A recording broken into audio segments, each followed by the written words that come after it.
It's TK Irish coming from the Camp KENNERK podcast. Man, I tell you what, it's getting close to St. Patrick's Day. Everybody's getting excited around here. But I wanted to share something with you about St. Patrick, the person. So just sit back, relax, listen to what's going to happen here. And, everybody's familiar with the fact that St. Patrick drove all the snakes out of Ireland. That's, one of his landmark moves. But he was a really cool guy. I mean, he had, think about it. Of all the saints in the world from the Vatican, this is the only one that I know that has a holiday named after him and celebrated worldwide. Now, so you got to be doing something right. And he did. But here's the real kicker. Do you know St. Patrick's Day is actually, excuse me for a second, scratch my head, is celebrate his death. Since they don't know when they was born, they said, heck, let's just celebrate his death. So that's the reason why we celebrate St. Patrick's Day. But here's what happened. This is a really unique story that, he had his own little island off the coast of Ireland. It's called St. Patrick's Island. And so he lived there with his pet goat, emotional support goat named Kevin. Things were going well. Kevin gave the emotional support that Patrick needed for all the work he's doing, provided him milk so he can make cheese and eat. So when he's on the road saving souls, he was always well nourished. So things were going well, but this one time, Patrick decided not to take Kevin with him on his pilgrimage back to the mainland. So he left him there. I mean, he's got his own island. Come on now. How much harm can be done? Well, here's the situation. He lived off the coast of a town called Skirries. Now, Skirries is a town that he's very familiar with. He goes here all the time. And that's where he usually starts his work when he's out saving souls. So he decided to leave Kevin at home, and he was going to go to Skirries and then go off, do his deal. Well, come to find out, there are some people in Skirries that got a little nosy and wanted to find out what this island that St. Patrick lived on, what it's all about. So they got on their boats and they rowed across the ocean, and they got on there, and lo and behold, who do they find? Kevin, the goat, the one that everybody loved. Well, they got hungry. So they decided that they were just going to go ahead and make Kevin dinner. They killed him, they cooked him, they ate him, and got on their boats and went back to Skirries. Well, a couple of days go by. Patrick gets home. No Kevin. Oh, God, not only is he heartbroken, he's frustrated, he's angry. So he is so mad. He is so mad that he walks across the ocean. Now, when I say he walks across the ocean, he takes 2 steps to the core island, then 2 more steps to Skirries. Now, imagine, it was such an impact on the islands that when his foot landed on the ground, it made giant footprints that are here, that are still there today. And so, Patrick's just beside himself, because see, he's putting this in the same attitude as saying, someone breaks into your backyard when you're on vacation, grab your pet pig and cook them up for the neighborhood barbecue. So he was just beside himself. So he gets to Skirries. He starts asking around, what happened to Kevin? No, nobody's fessing up. Everybody, I don't know. I have no idea. I have no idea. Well, Patrick knew a little bit better than this. So he put a spell on him. And he asked the question again. Who ate Kevin? And the only sound that came out of everyone's mouth was meh, meh, meh.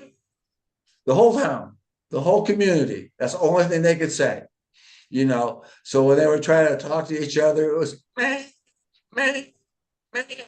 Well, finally, some of the elders in the community fessed up and said, sorry, Patrick, we ate him, we took it, you know, and it was just, you know, something we did. We didn't realize Kevin was so important to you. Well, so Patrick lifted the curse, and being as well, you say, pissed off, he decided, well, I'm going to show these people for generations of what's going to happen. So he put a curse on their milk. All the milk that they got was sour. So for 2 generations, all they ever had was sour milk. Fortunately, it only lasted 2 generations, and Patrick, you know, let him off the hook, really. So Doug, the neighbor, you know, I think we need to talk about this because this story is just too crazy to comprehend some ways, you know? DK, so good to see you on our 67th podcast and a great story about St. Patrick. I love it. If my job assigned to me by the good Lord is to cast all the snakes out of Ireland, I would need an emotional goat. Oh, That yes. was my job. I got to go hunt for the snakes, and my job was to do it. I'd need an emotional goat. So at the end of the day, I would need a cold Guinness and my emotional goat. Yeah. Yes, yes. Yes. And you know, it's people always make fun of this, you know, well, I got a support animal that's a peacock. I got to fly on the plane with my peacock as my support group. Yeah. Yeah. But back in the day, I mean, you think about this, you know, Patrick wasn't married, didn't have any family. So Vow of chastity. Right. Right. I mean, that's a tough life right Celibacy. I think it's celibacy, right? If there. you're a You man. know, yeah, yeah, yeah. It starts with a C, so you're in Yeah. the right direction. Yeah. Yeah. So anyway, it's so good to see you. You got your Dr. Pepper there. Got it right here, buddy. Mm-hmm. Yeah. Well, I've also got some of our Cracker Box caramel popcorn from our happy camper interview with Maxine Hawes up in Lander, Wyoming. So I've got some popcorn Did, ready. did I, Yeah, it's really good. is she your favorite? Is she sending you more? Because I can't imagine you're still saving that original shipment. I'm down to the last kernels. I'm down to the old maids, as you say. Okay, okay, all right. Yes, St. Patrick's Day is coming. It's coming a week away from today, and we're going to have a St. Patrick's show on that Tuesday. So we're going to do it. We're going to have a Yeah, yeah. You and know I what? and I got a gift in the mail yesterday that applies to the St. Patrick's Day. So I'll have that for us, Okay. and so I'm looking forward to it, and we can go from there. And I've So been out shopping to get my special attire for St. Patrick's Day. You always, you know, have to have that little panache, you know. you have a leprechaun hat. Oh, wait, Douglas, just wait. We'll I there is a picture of me someplace out there in the stratosphere of wearing a leprechaun's hat, but I don't know where I put it. It'll pop up. Yeah, yeah, Now, I know. what's interesting when I was traveling in Ireland years ago, so many of the tourist spots have a small computer there that you could type in your name and check your name to the registry of Irish names. Yeah, genealogy. Yes. Genealogy, and it was a free computer, and there'd usually be somebody standing there, a host showing you how to work it, and you just type in your name and it would pop up. And I thought that was rather good. And I Yeah. found out that on my mother's side, they were Randalls. I think they were Randalls. And as soon as I said the name, oh, that's from Wexford. That's the family from Wexford. So I find that very interesting that in we do search out 23andMe, our DNA, and that sort of stuff, and they can tell you about. But our names are just as valuable to tell us where we came from, because these people, I said Randall, and they knew exactly where family was from, right like Well, that. yeah, I mean they've been doing this for thousands of years of keeping track. It goes back to the clans. I think Mm. there were originally like 13 or 14 clans, Yes. and everything was a offshoot of that. Yeah, yeah, and I find it very interesting. And then, of course, during the famine, so many people spread around the world, and many of them came here to the United States. So Yes. you got to wear your green on St. Patrick's Day, and I'm looking forward to it. Oh, I am too. I'm making up some shepherd's pie Okay, and going to have a maybe an adult beverage with that, and have family over and a little good. hoot and holler. And Maybe some music. Does your family do that? Uh, Michael Flatley flat dancing, or what do they call it? oh, we've done that. The Chieftains. We're real fond of the Chieftains. Okay, yeah, They're the Chieftains, yeah, they're very good. traditional. They've won a lot of Grammys over the years, so they're fun to listen to. Yeah, And yeah. we'll be listening to that, and maybe catch a basketball game as well. Oh, that's true too. So there's a lot going on around St. Patrick's Day. It's a beautiful time of the year. I look forward to it. Uh, Years and years ago, used to go to the NFL Nick Farley Lounge there in Dallas, Texas, below the Lucas B&B. Nick Farley passed away years and years ago, but he had a wonderful spot there for an Irish pub, very Irish. That Yeah. was yeah. And then in New York City, we had Mulligan Plumbers, Mhm. in the neighborhood. And then we had the O'Briens. We had Flanagan's. We had them all. McKenna's Pub was right there on the block, you Mhm. know, and that went back to the 1920s, so it served all of the, it was open 24 hours, so it served all of the uh, butchers from the meatpacking district, and it'd be 3 or 4 o'clock in the morning when these butchers getting off work and they're in their white coats all splattered in blood, and they're standing there holding a beer.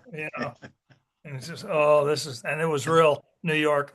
And one older gentleman named I can't remember which McKenna it was, but he was an older gentleman. And I remember one night he and I got along pretty good, and we'd sit there in at the pub, and he was telling me about the stories that he heard from his grandfather Mhm. who lived through the potato famine. Now, this was in the 80s when I was there. And then, so his father and his grandfather, so he would hear stories from his grandfather who had come over through the potato famine. And he remembers his granddad, showing him where his fingers had turned green because they'd eat grass. Yes. Yes. It was Yeah, terrible time. That was under the English rule, yeah, and poverty is beyond comprehension, and yes. violence as well. Yes, and so I'm sitting there hearing stories from his but he had heard from his grandfather, Yeah. third hand, but I felt like I was just right there.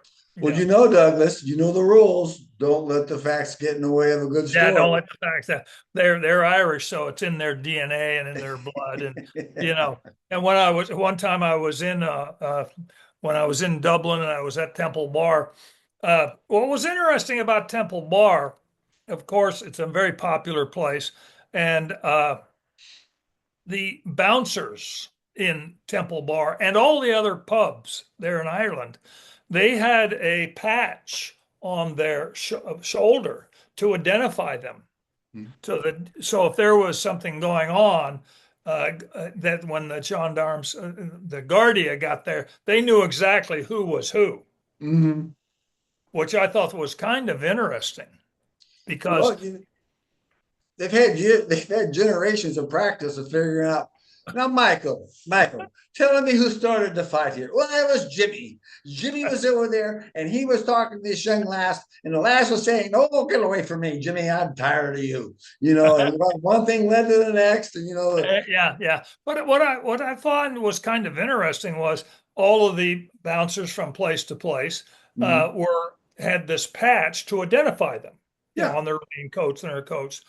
And it made complete sense. And when we were there at Temple Bar, one of the guys asked me, he said, well, he looked at me and he said, where are you from?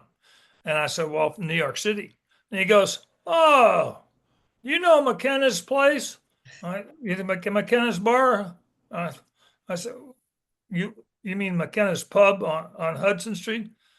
He said, yeah, I McKenna's. I goes, oh, that's me cousins. I was there 4 years ago to meet him.